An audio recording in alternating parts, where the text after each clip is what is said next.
Om Sadashiva Samarambam Shankaracharya Madhyamam Asmadacharya Paryantam Vande Guru Param Ishvaro Guratmeti Murti Veda Vibhagine Vyomabda Vyapta Dehaya Dakshinamurtaye Namaha Sarvavedanta Sedanta Gocharam Tamagocharam Govindam Paramanandam Satiguru Pranatoshimaham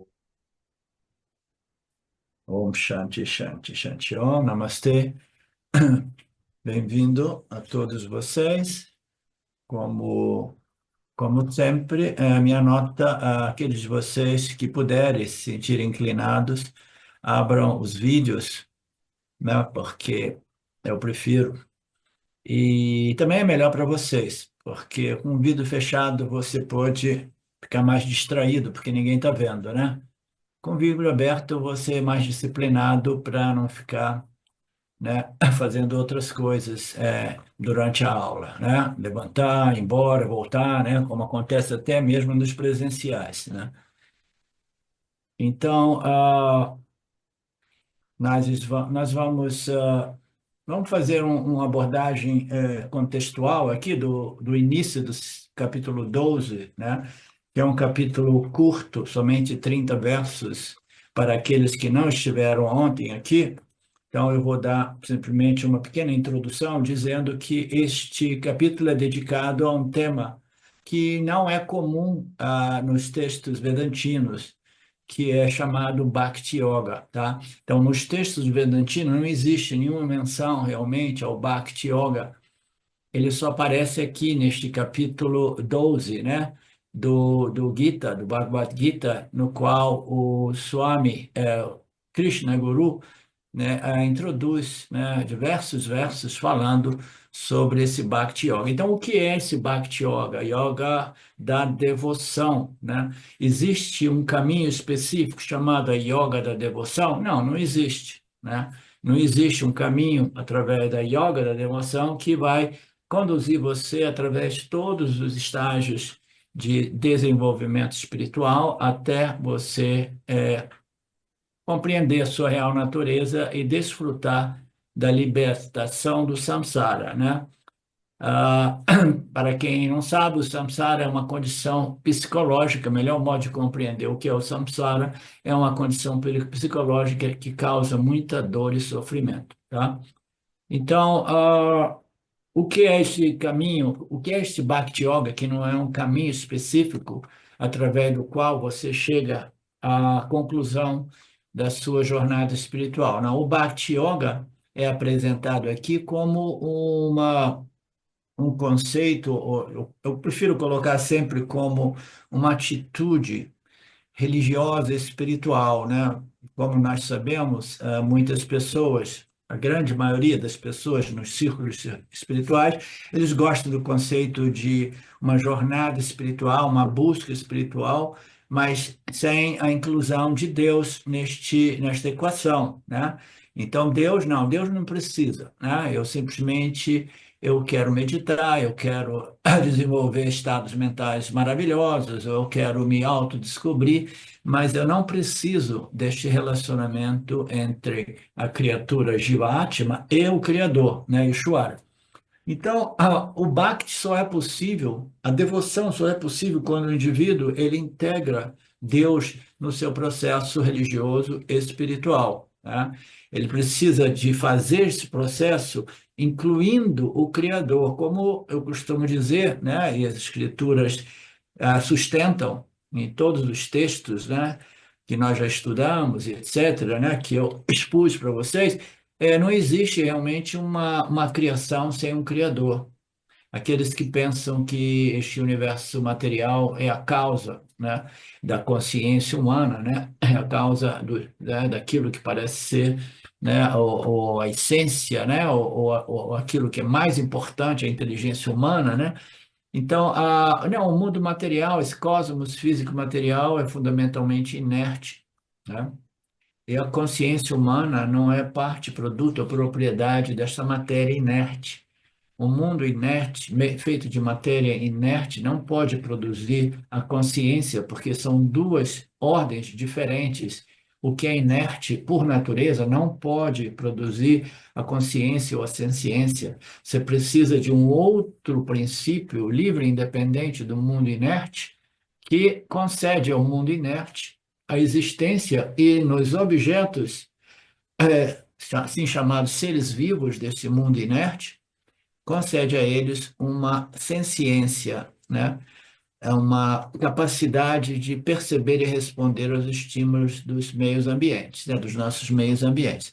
Então, o único modo de nós entrarmos no processo vedântico que culmina com autoconhecimento e o assim dito moksha, ou libertação, é através deste relacionamento com o Criador. Tá? Vedanta diz que espiritualidade sem religiosidade é impossível. Vedanta também diz que a religiosidade sem a espiritualidade final é incompleta.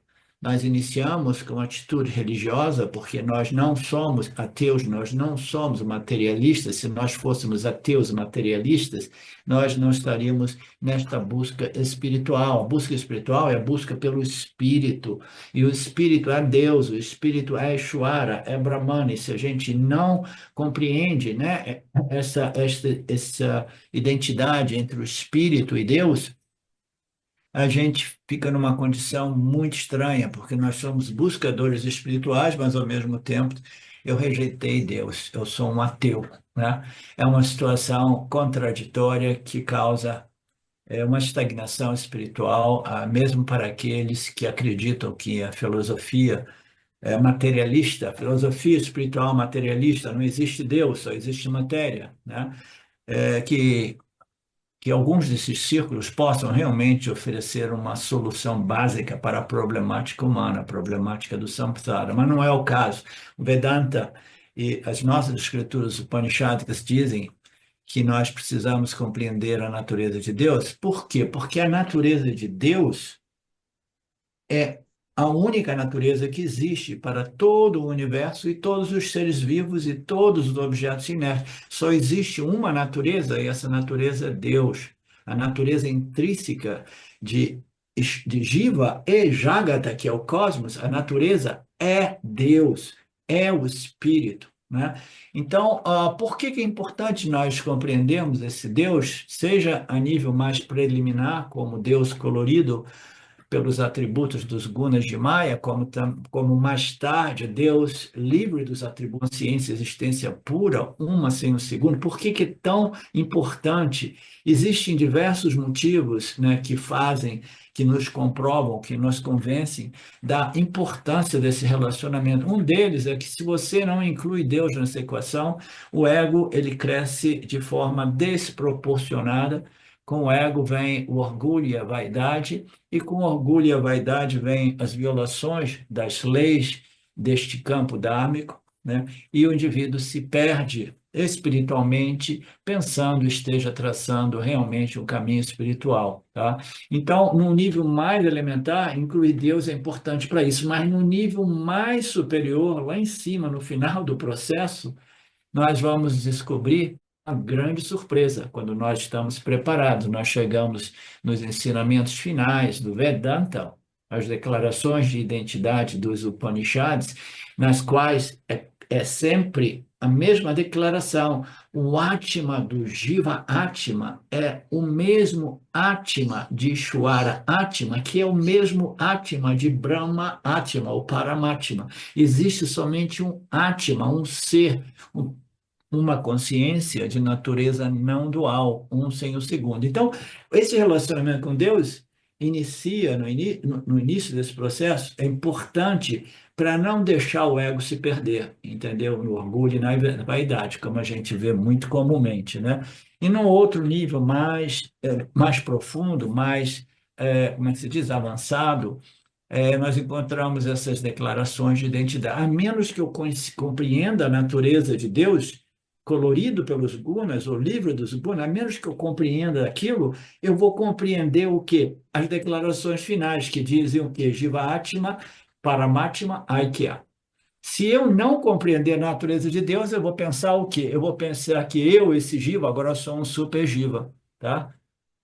E sem o Bhakti Yoga, sem essa atitude, é muito comum os indivíduos desenvolvem esse sentimento de que Aham Brahmasmi nada mais é do que eu, o Super Jiva, agora eu sou Jnani. Eu, o Super Jiva, agora eu sou um guru, sou um professor, sou isso. Pensam que é um status, né? E como nós vimos no Keno, não tem modo de nós realmente nos livrarmos da problemática do samsara, a menos que a gente não faça essa projeção ou transferência dos atributos do corpo, mente e sentidos para aquilo que é a natureza intrínseca de tudo e de todos, que é o Atma, que é Nirguna, que é a natureza de Deus. Então, se a gente compreender Deus, a gente vai ter todas as vantagens neste relacionamento e no final a gente vai ter o bônus de ouvir realmente da mesma fonte de sabedoria espiritual, a gente vai ouvir. E, afinal de contas, a propósito, né, o que que ocorre? Ocorre que a sua natureza como Jiva Atma é idêntica à natureza de Paramatma, porque existe somente uma consciência, uma somente existência, uma somente ser, né? E você também é isso, Tati Vamasi, você também é de mesma natureza, né? Então, aquelas pessoas que se tornaram espiritualmente ateístas, espiritualmente materialistas, que é uma contradição em termos, elas jamais vão compreender devidamente as declarações finais dos Upanishads.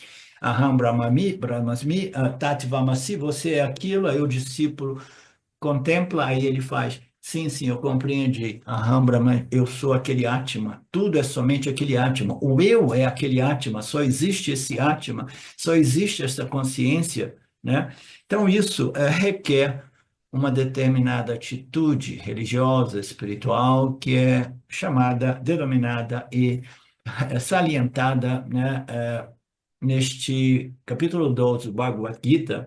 É importante que a gente compreenda que nenhum outro texto do Vedanta fala sobre esta tal dita Bhakti Yoga ou Yoga da devoção, tá?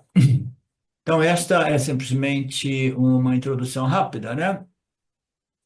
Então, o Bhakti Yoga aqui é apresentado como uma atitude que deve permear, que deve acompanhar todos os estágios do nosso desenvolvimento espiritual, até nós chegarmos no final, Nididhyasana, que é um dos aspectos do Jnana Yoga, tá? Então, o que Krishna diz? Ele fala, ok, eu vou exaltar a devoção, chamar ela de devoção, o caminho da devoção, né? A yoga da devoção, mas eu vou explicar nos meus versos que se trata de um conceito, um nome, né? Uma atitude que deve estar presente em todos os nossos sadhanas, em todos os estágios de todas as nossas sadhanas, né? Os Vedas e o Vedanta apresentam fundamentalmente três sadhanas somente, né? É o karma, né? E depois o karma yoga, que é desenhado para aquelas pessoas que interagem, né? Que, que desempenham papéis sociais, que representam muitas ações, muitas respostas aos estímulos, né? E so on.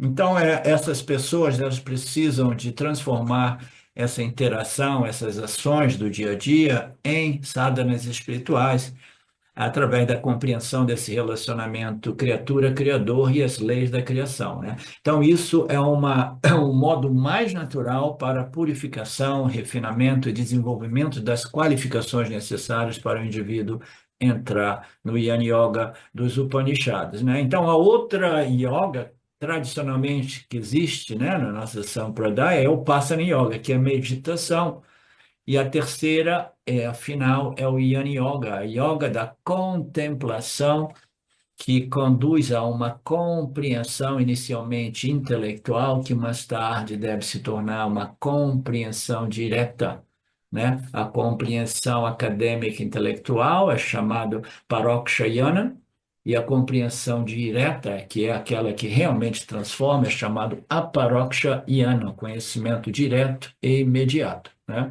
Então, essas são as três yogas tradicionalmente falando, mas aqui a Krishna Guru, ele ele decide exaltar esta atitude de devoção, chamando ela de um Bhakti Yoga, que na verdade o Swami explica, não é realmente um caminho por si, mas é simplesmente uma atmosfera mental, emocional, né, que vai permitindo a gente purificar, refinar e, e nos qualificarmos para o Yana Yoga do Vedanta. Então, você compreende, Alexandre?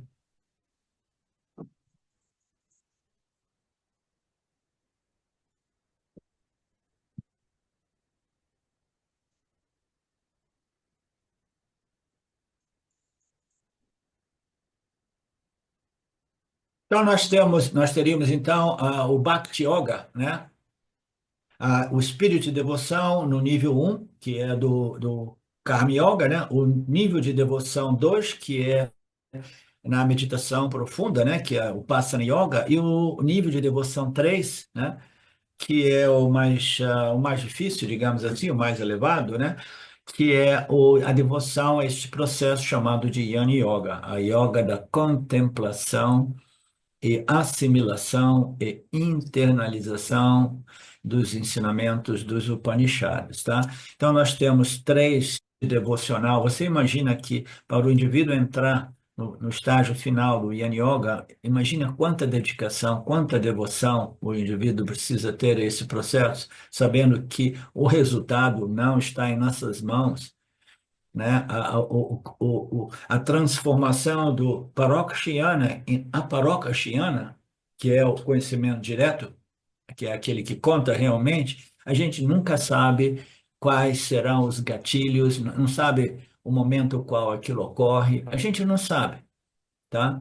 Então, se o indivíduo compreendeu isso, se ele não vacilou ou delirou no ego, entendeu? Se ele simplesmente manteve uma mente discriminativa com muita honestidade e integridade, ele sabe, não, meu conhecimento ainda não é direto.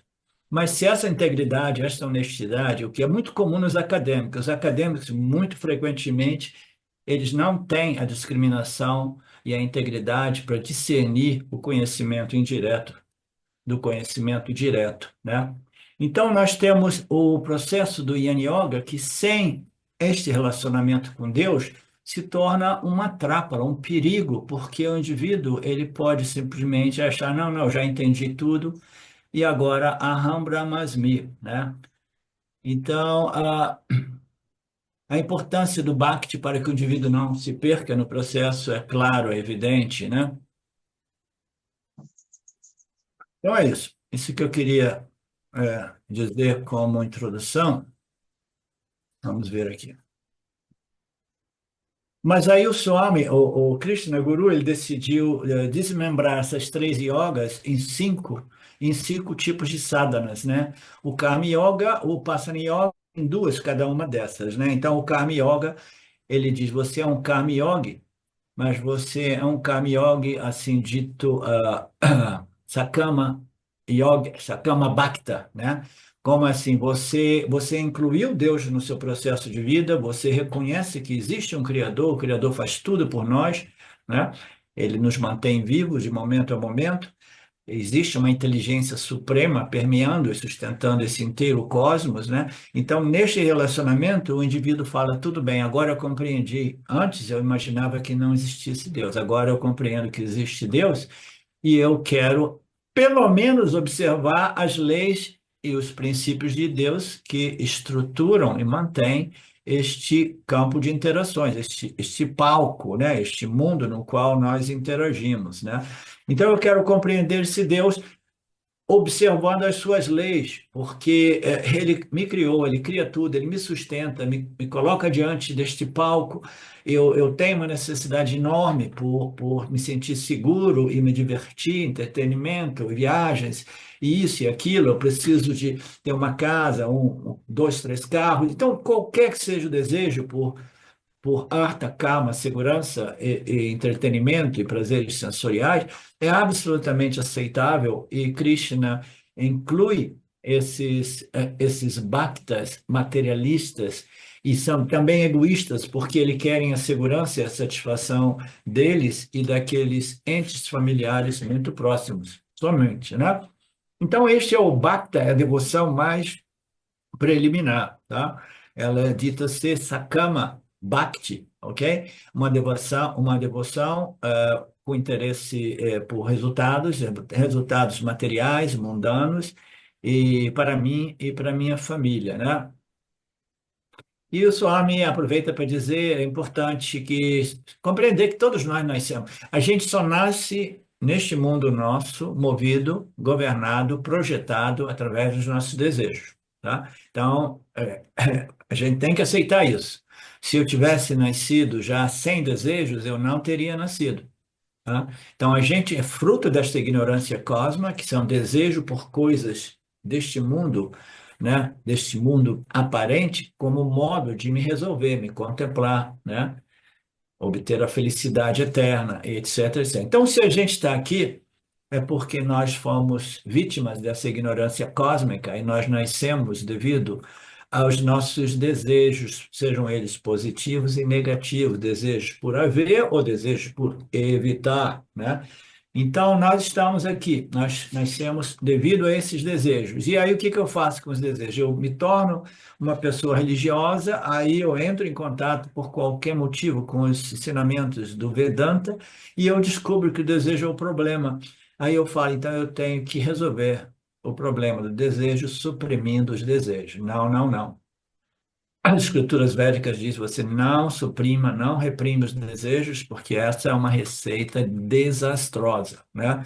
Então, qual é a solução? É você compreender a natureza do desejo, sem suprimir, correndo atrás de tudo aquilo que você deseja, mas compreendendo que a cada conquista você fracassa em obter aquela felicidade que você buscava, né? Então você vai desenvolvendo uma maturidade, uma compreensão dos defeitos de tudo que pertence a este mundo mítia, que jamais irão nos resolver. Então, gradualmente, o indivíduo cresce e ele cresce a um nível do Bhakta número 2, né? Qual é o Bhakta número 2? Ele é um karma, é um devoto, não é um karma yoga propriamente dito, o Swami não entra no âmbito mesmo do karma yoga, mas é um devoto que ele interage, ele sabe que existe Deus, ele observa as leis de Deus, o Dharma, né?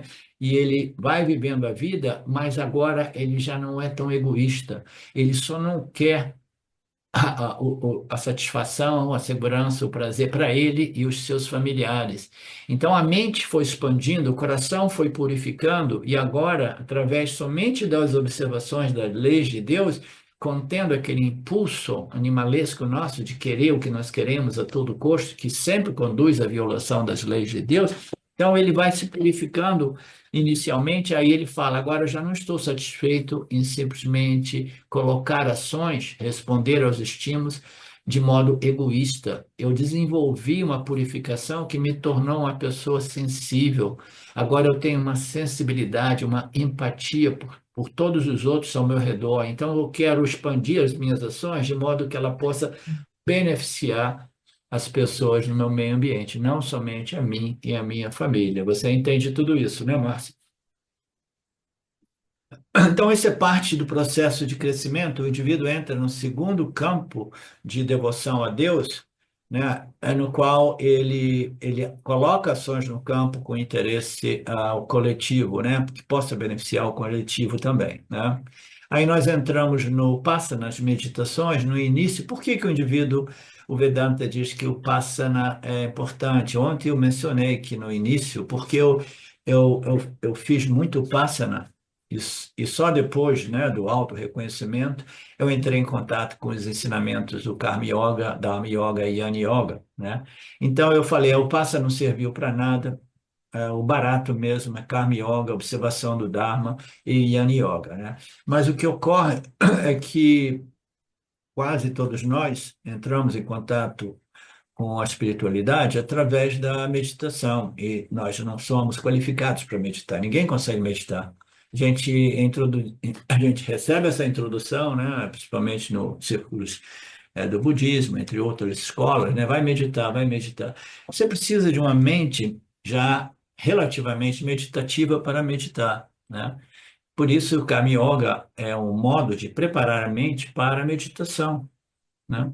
Se você é um Karma Yoga, se você, yoga, você observa o Dharma, você vai purificando. Aí, quando você vê um momento, devido ao fato de você ter vivido 10, 20, 30, 40, 50, 60 anos em muita atividade, porque você é uma pessoa do mundo, você não é simplesmente um sannyasi, né? Ou uma pessoa vivendo no ashram, né? Ou no monastério, né? Então, você desenvolve muitas rajas, porque você está interagindo o tempo todo. Então, você purificou o coração, mas você tem uma mente dispersa. Você purificou, né, essa sensibilidade, este amor a Deus, amor às outras criaturas como expressões do mesmo Deus, mas você ainda tem uma tendência muito ativa, muito rajásica, como nós dizemos. Então, o Passana Yoga aparece para esses casos, né? Eu já me tornei um Karma Yoga, desenvolvi esse espírito, entrei em contato com o Yin Yoga, faço muita discriminação, etc, etc. Mas esse autoconhecimento não frutificou, por quê? Porque ele não foi retido. Talvez seja o caso de nós entrarmos no campo, né, da sadhana de Upasana, porque o Upasana vai permitir a mente do indivíduo se tornar mais focada e menos dispersa. Pensamentos aqui e ali, objetos que chamam as nossas atenções, muito Rajoguna. Então, na meditação, a gente pode transformar parte desses rajas em Sattvaguna, porque quando nós entramos no Yan Yoga do Vedanta, que é pura reflexão e contemplação a respeito dessas declarações finais, todas elas embasadas por uma lógica impecável que prova para o indivíduo que ele não é o corpo, mente, os sentidos, mas ele é o espírito, tá? O espírito de Deus. Então, quando nós entrarmos lá, a gente precisa de uma mente muito focada, muito contemplativa, muito sutilizada, muito certificada, assim por dizer, de modo que essa compreensão não seja uma compreensão que vem e vai, que vem e vai, que vem e vai, sempre sujeito ao esquecimento, mas uma compreensão retida, né, que permite aquela transformação de nossa personalidade emocional, como o Swami Paramarthananda costuma dizer, né?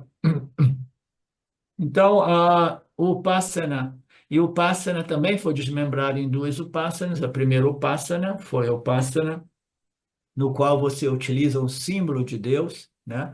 E esse símbolo de Deus é um Deus com nome, forma e característica. Então, você até, meu Deus é Krishna, meu Deus é Sarasvati, meu Deus é Lakshmi. Você pega uma dessas deidades, né? Eu estou falando em termos de deidades da cultura védica, porque esse ensinamento é um ensinamento védico, né?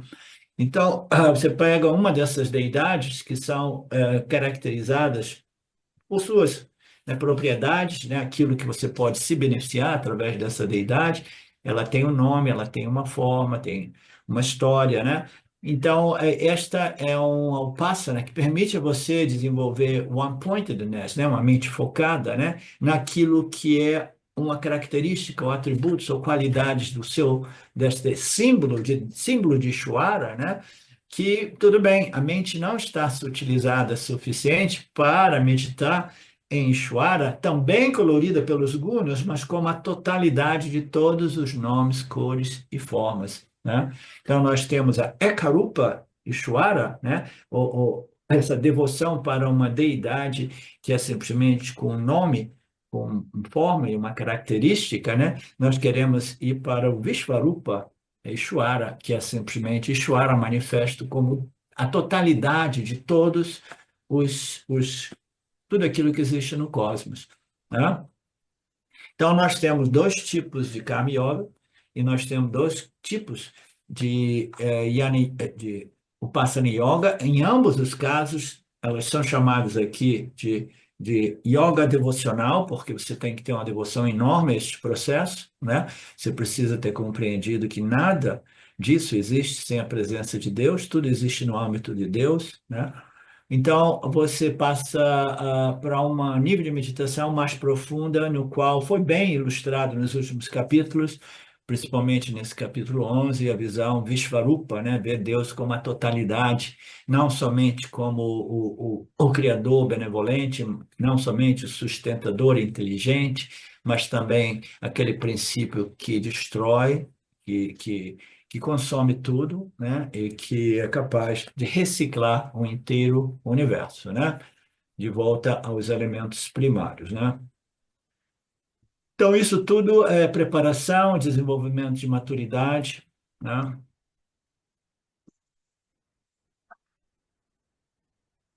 A mente vai se tornando mais pura, mais sutil, né?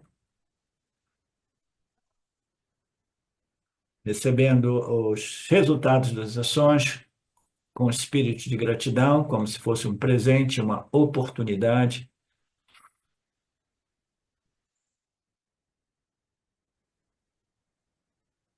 Então, acabei fazendo um recap mais longo, porque tem algumas pessoas que não estiveram aqui ontem, e eu queria criar esse contexto, né? O Mário não estava, o Renato não estava, e talvez uma outra pessoa não esteve aqui ontem. Então, no primeiro nível, sou mais egoísta. No segundo nível, o meu egoísmo diminuiu, né? Eu quero o bem para mim e o bem para os outros também. No início, a minha mente era muito narrow, estreita, né? E no segundo nível, a minha mente expandiu mais, né? Eu tenho uma visão de Deus e do campo, né? De interações mais ampla, né? Eu tenho uma sensibilidade a respeito da dor do outro, etc, etc. Sakama Bhakti é uma ação religiosa com interesse materialista e autocentrada, né? Niskama Bhakti é uma ação religiosa com um pouco de interesse pessoal, mas interesse no campo. Aqui, o benefício dos outros também. Eu quero o bem para mim, mas para os outros, né? Então, esse é o Niskama Bhakti. Niskama, né? Ações religiosas com interesse para o coletivo, aqueles que foi colocado sem interesse, é, o interesse é mais amplo, digamos assim, tá? E tem um terceiro nível que o Swami não aborda aqui, que é o Bhakta, né? O devoto de Ishvara a nível do puro Karma Yoga, né? Então, a visão dele de Ishvara não é mais através de um representante, né? Uma deidade com característica, com nome, com forma. Ele não somente ele viu que Ishvara é a totalidade desta manifestação do cosmos, né? Mas agora ele vai no nível mais profundo, que ele começa a ver Ishvara como as leis, a inteligência suprema e suas leis que regem, sustentam, produzindo o milagre da vida, né? E entregando a nós os nossos parábadas de momento a momento. Então, esse refinamento desta atitude devocional, ele passa por dois níveis, como some, mas a gente pode integrar aqui o terceiro nível, que é o nível do Karma Yoga. O Karma Yoga, por exemplo, são ações religiosas que não são focadas no meu interesse egoísta pessoal, não são focadas simplesmente em resultados que beneficiem o campo, mas é mais focada em quê? No meu crescimento espiritual, na minha capacidade de doar valor para o campo, mas acima de tudo, de me elevar espiritualmente para que eu possa entrar com eficácia no último estágio, que é o Yana Yoga, tá? Swami aqui não colocou uma terceira subdivisão, eu estou apresentando para vocês. Então, o Karma Yoga no primeiro nível vai dar pureza, no segundo nível vai dar mais pureza e nota o Karma Yoga. Aqui, de novo, ele está chamando de Karma Yoga. Aqui, para não fazer confusão, deveria ser o Bhakti Yoga, dará pureza no primeiro nível, tá? Bhakti Yoga. No segundo nível, ele vai dar mais pureza ainda, e no terceiro nível, que é o nível da compreensão da natureza de Deus, além da manifestação física, mas simplesmente como a inteligência que sustenta e que rege o inteiro cosmos através de suas leis e princípios, né? Que vai dar ainda mais qualificação, mais pureza, mais refinamento, né? Então é gradual, esse processo é gradual. Ficou claro? Às vezes eu quero expandir o conhecimento, essas posições, para vocês terem uma visão mais ampla ainda. Então a Betânia disse que não ficou claro. Então o Karma Yoga no primeiro nível é uma pessoa centrada no seu próprio interesse, o interesse é material, né? Ele quer o bem para ele e para aquelas pessoas próximas e ele só é realmente um Bhakti Yoga, esquece Karma Yoga agora. Ele somente é um Bhakti Yoga porque ele compreendeu que existe Deus e ele observa o Dharma, que são as leis e os princípios de Deus. No segundo nível, este Bhakti Yoga, ele vai colocar ações em observação do Dharma, mas ele já quer que os resultados sejam não somente para seu benefício, mas para o benefício da coletividade, das pessoas ao seu redor. Isso vai produzir mais desenvolvimento, mais purificação e etc, etc. Não foi colocado nesses dois níveis de devoção, né?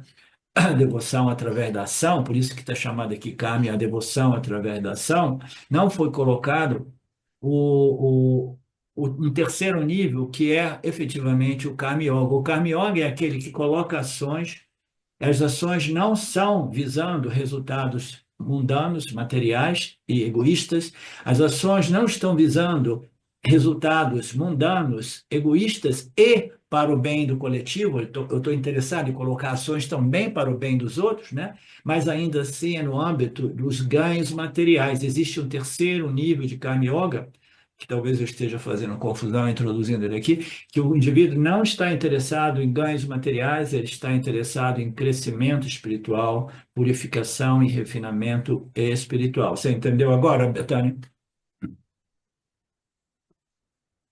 Você está explicando diferente do texto, professor. Você está falando dos três níveis de devoção lá do Bhakti Yoga, Eu e estou, eu aqui. estou explicando diferente e eu estou dizendo por quê. É porque eu compreendo que vocês sejam vedantinos mais avançados. Aqui está apresentando dois tipos de Bhakti Yoga. Um é que coloca as ações para ganhos materiais só para eles, e o outro para ganhos materiais que também sirvam aos outros. E o que que ocorre com aqueles devotos que colocam ações somente pensando em crescimento e purificação e elevação espiritual? Os ganhos, sejam eles egoístas ou coletivos, são irrelevantes. Ele quer simplesmente servir o Senhor, sabendo que o objetivo é o crescimento espiritual. Tá? Não vou falar mais disso. Quem entendeu este parêntese, entendeu. Quem não entendeu, não entendeu. Ok. É por isso que se diz que paropakara punyaya, virtude punya é beneficiar outros seres e o pecado é causar mal. Então, aqui um outro conceito. Você coloca ações, o devoto ele jamais coloca ações para causar mal aos outros, porque eles compreenderam Deus e eles observam as leis do Deus para não realmente causar mal aos outros, né? Uma vez que a pessoa tem passado por esses níveis de Bhakti Yoga, ela está pronta para se formar para o terceiro nível. O terceiro nível aqui não é realmente o Bhakti Yoga através da ação, mas é o Bhakti Yoga através da meditação, através do Upasana, tá? O terceiro nível é o Upasana Yoga, que é meditação profunda, e também aqui nós vimos já, eu já introduzi, que no início é muito mais fácil a gente meditar na natureza saguna de Deus, né?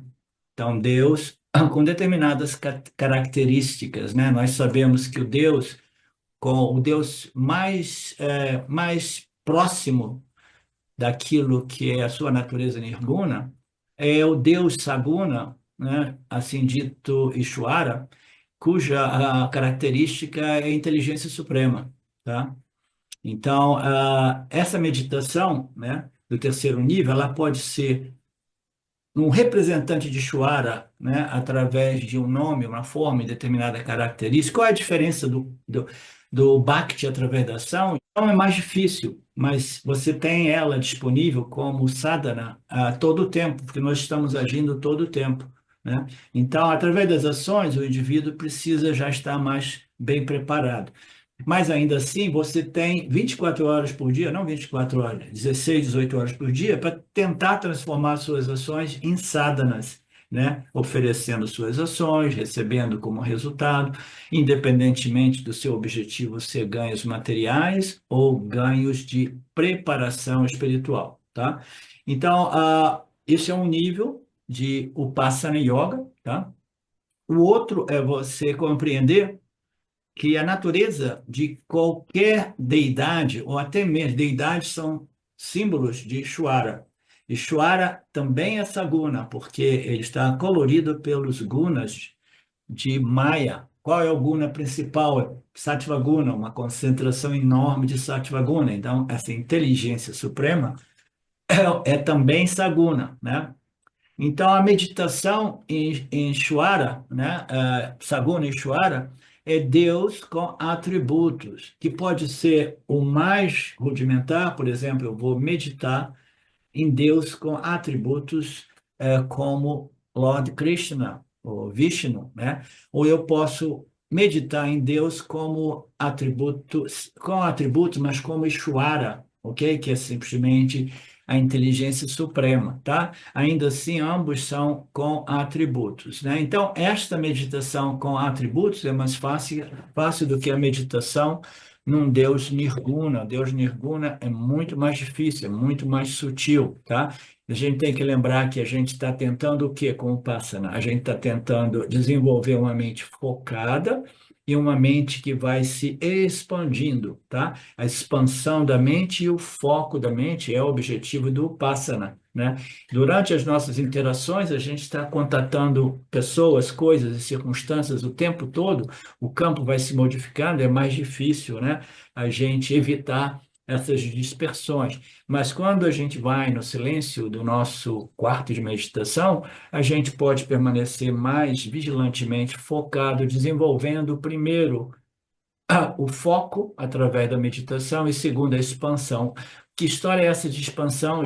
O Passana, o objeto de meditação, que no início era muito, muito tangível e denso, né? Ele vai se tornando mais sutil, a minha mente vai se tornando mais sutil para conseguir ficar focada num objeto de meditação que é ainda mais sutil, tá?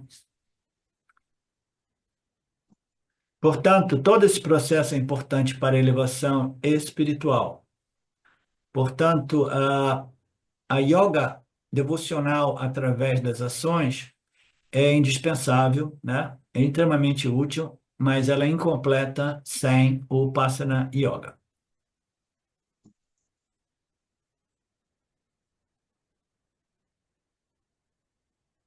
Então, quando ela é uma pessoa, né? Aqui de novo, né?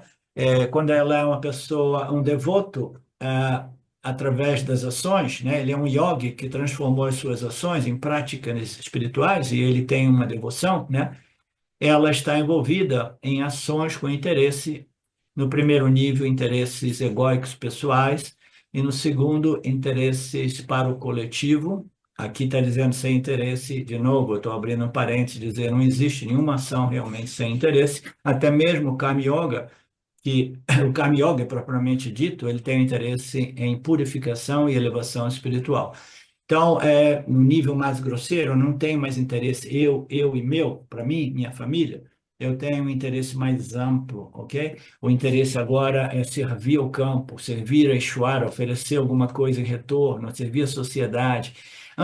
Em ambos os casos, a pessoa está muito extrovertida, agindo muito e sustentando, e ela requer muito Rajoguna, mente sempre direcionada para fora e as ações como respostas a essas interações, né?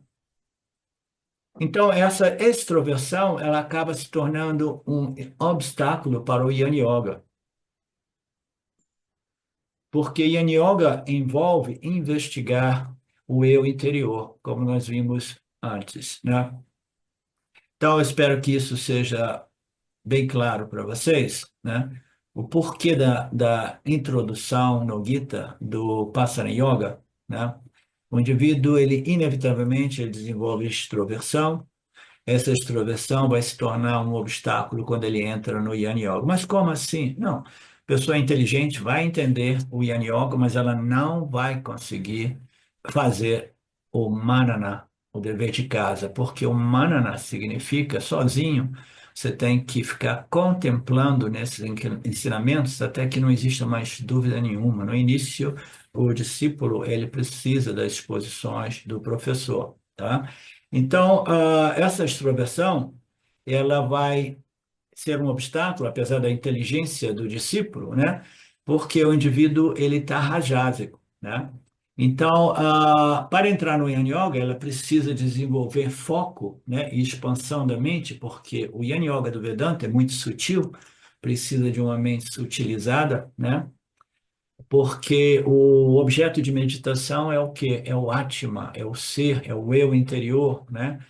Então, nós estamos falando do Nirguna, Atma, né? O eu interior, que é o mais sutil do sutil, que requer não somente uma mente com a capacidade de foco, mas uma mente muito sutilizada através do Upasana, tá? Ok? Alguém tem dúvida nessa passagem?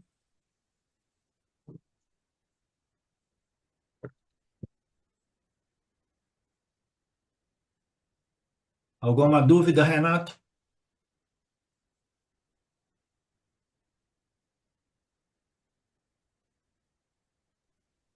Professor, não, estou acompanhando, tá? Eu estou com a câmera desligada para a internet render melhor aqui. Estou acompanhando tudinho. Brahman, Muito ok, obrigado. fico contente. Aquele que conhece Brahman alcança o infinito. Que Brahman é esse? Brahman é o Nirguna Atma, ok? Essa passagem do Taittiriya, o Swami nos traz aqui para exaltar o Jnana Yoga, né? Que é a investigação do Atma, do eu interior, que é livre dos gunas. O eu exterior é colorido pelos gunas, assim por dizer, né? Ele é condicionado ou ele é projetado pelos gunas, né? Então eu sou o que eu sou devido às minhas características, são todas elas embasadas nos gunas de Maya, né? Mas o eu interior, o eu real, é livre dos gunas, né? Esse Jnana Yoga envolve investigar a natureza do Nirguna Atma, que é o que existe de mais sutil do sutil, segundo dizem os nossos textos, né? Brahman é existência, consciência infinita. Aquele que conhece Brahman, que reside no brilho do intelecto, né? Que existe no espaço do coração do indivíduo, aquele que reconheceu esse Brahman, cumpriu todos os desejos de uma vez só, né? Então, o Vedanta é dito ser o conhecimento que, uma vez conhecido, coloca fim aos desejos por mais e mais conhecimentos como um meio de nos completar. As pessoas pensam que mais e mais conhecimentos eu vou me sentir mais e mais completo. Não. Quanto mais conhecimento mundano, conhecimento científico, conhecimento informativo, conhecimento objetivo, inclusive o conhecimento da filosofia ou da metodologia dos Upanishads e do Vedanta, tudo isso é conhecimento indireto, é conhecimento objetivo, é conhecimento científico, embora o Vedanta não seja uma ciência realmente, né? Mas tudo isso, né, não resolve o problema. Existe somente um conhecimento que coloca fim à necessidade de todos os outros conhecimentos, e isso é o Atmayana, o conhecimento da nossa real natureza e identidade como Satchitananda Atma, né? O Deus, o Brahman sem atributos, tá? Então você cumpriu todos os desejos. Então os desejos, em geral, no início, eles são desejos por coisas deste mundo, coisa material, digamos assim. Depois os desejos são desejos de observar o Dharma e de contribuir, e mais tarde o desejo é o desejo por conhecimento a respeito deste Deus Saguna, e no final das contas eu quero conhecimento a respeito da real natureza deste Deus Saguna, que é Nirguna Atma, né? Então, quando você obtém esses desejos, sejam eles por coisas desse mundo ou conhecimentos desse mundo, você chega no desejo pelo conhecimento da real natureza do Atma, né? E se você obtém esse conhecimento diretamente, né? Você não tem mais desejos como meios de se completar. Eu falo isso porque desejos podem permanecer. Ah, não, agora eu estou com desejo de estudar chinês, né? Ah, eu estou com desejo de estudar física quântica. Tudo bem, mas como esporte, como lazer, mas jamais como meio de se completar ou se sentir superior. Agora sim, eu estou estudando sânscrito, agora sim, eu estou... Nada disso vai completar o indivíduo. O único conhecimento que resolve esse problema de inadequação e incompletude é o Atmayana, o autoconhecimento, e esse autoconhecimento não deve ser meramente acadêmico, teórico, intelectual. Bom, somente então, todos os desejos foram resolvidos na realização deste simples, único desejo. Mas para isso, a mente não pode ser extrovertida, nós precisamos ter uma mente introversa, ou introvertida, ou contemplativa, né? No Kathopanishad é dito que Brahman criou os órgãos de sentidos voltados para fora. Portanto, nós vemos o mundo externo e a gente não vê a luz da consciência que ilumina e revela o mundo externo, né? A luz está ali brilhando no intelecto que ilumina os nossos meio ambientes e a gente não se dá conta que a gente não é capaz de ver o mundo, de experimentar o mundo, de conhecer o mundo sem essa luz que revela, ilumina e revela o mundo, né? Então, nós vamos fazer uma mudança de direção, né? Uma mudança de atitude, né? Uma mudança de perspectiva, e nós vamos tentar compreender, embora não exista um sentido, né?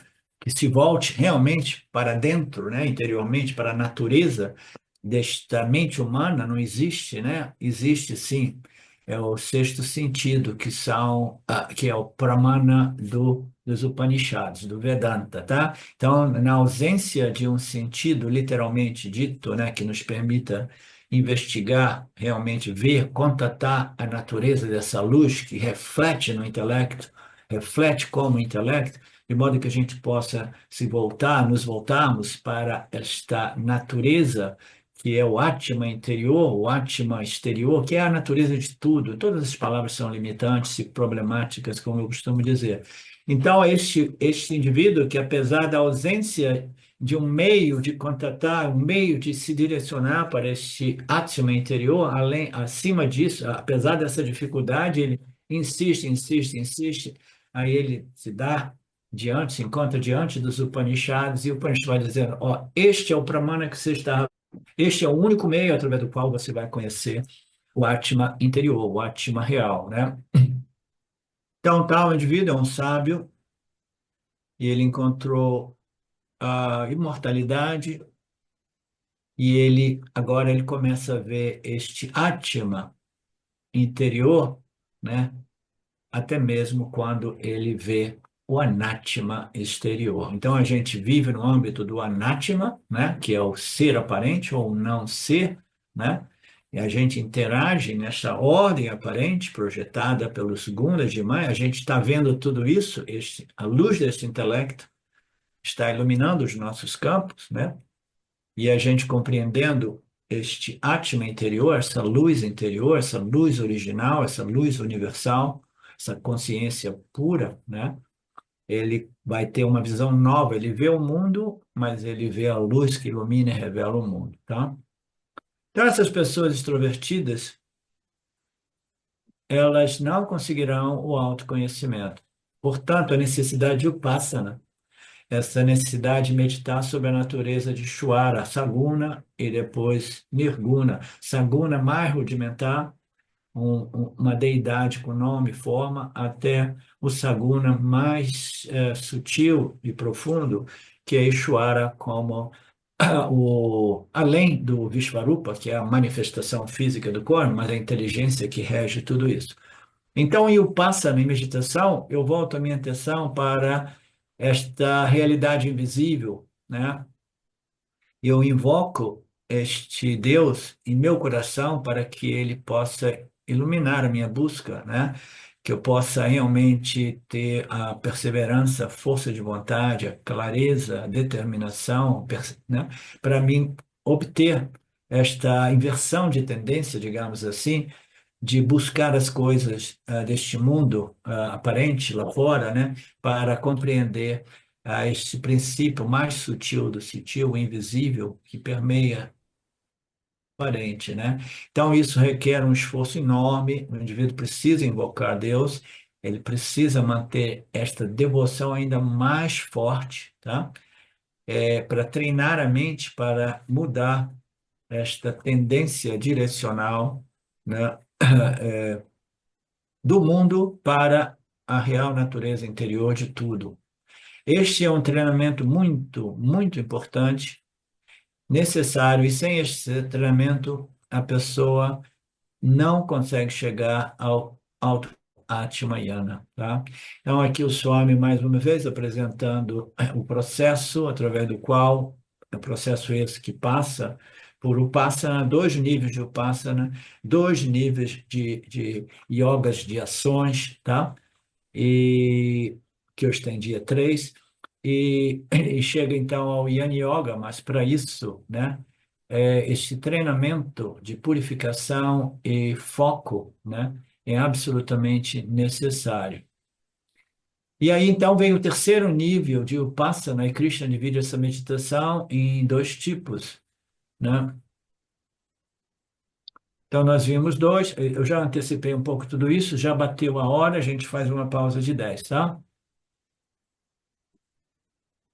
Om Purnamada Purnamidam Purnamudachyate Purnasya Purnamadaya Purnamevavashishate Om Shanti Shanti Shanti Om Namastê.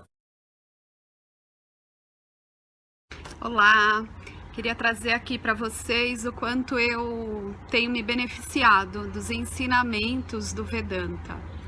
Esses ensinamentos do Vedanta, eles mudaram a minha vida, o meu estilo de vida, né?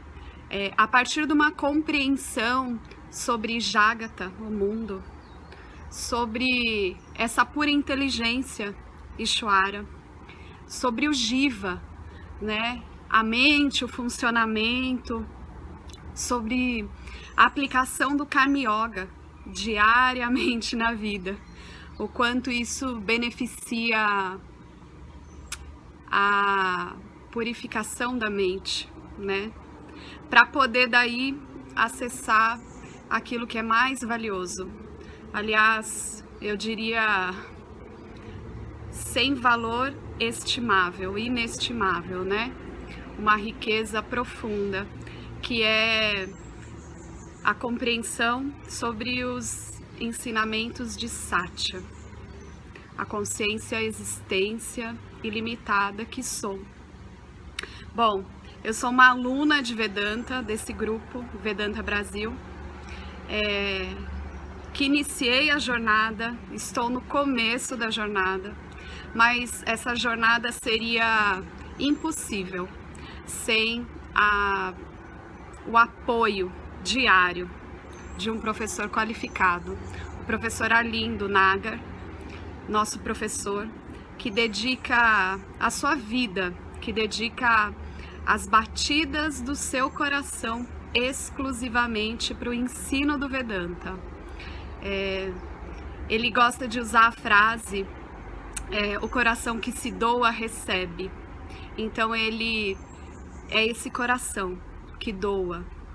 E aí a minha pergunta e o meu convite é: e você? Tem se beneficiado também dos ensinamentos, da compreensão, da clareza desses ensinamentos que são trazidos para nós? Sim? Se sim, o coração que doa recebe. Então o convite é: se você se beneficia, você pode também fazer uma doação. Essa doação, ela é necessária, apropriada, para a manutenção, né, desse ensinamento vivo diariamente para nós. E é um convite para que a gente possa nutrir esse grupo com o dar e o receber. E se você se beneficia, tenho certeza, qualquer valor mensal é suficiente. É o valor que o seu coração sentir, mas é um valor apropriado.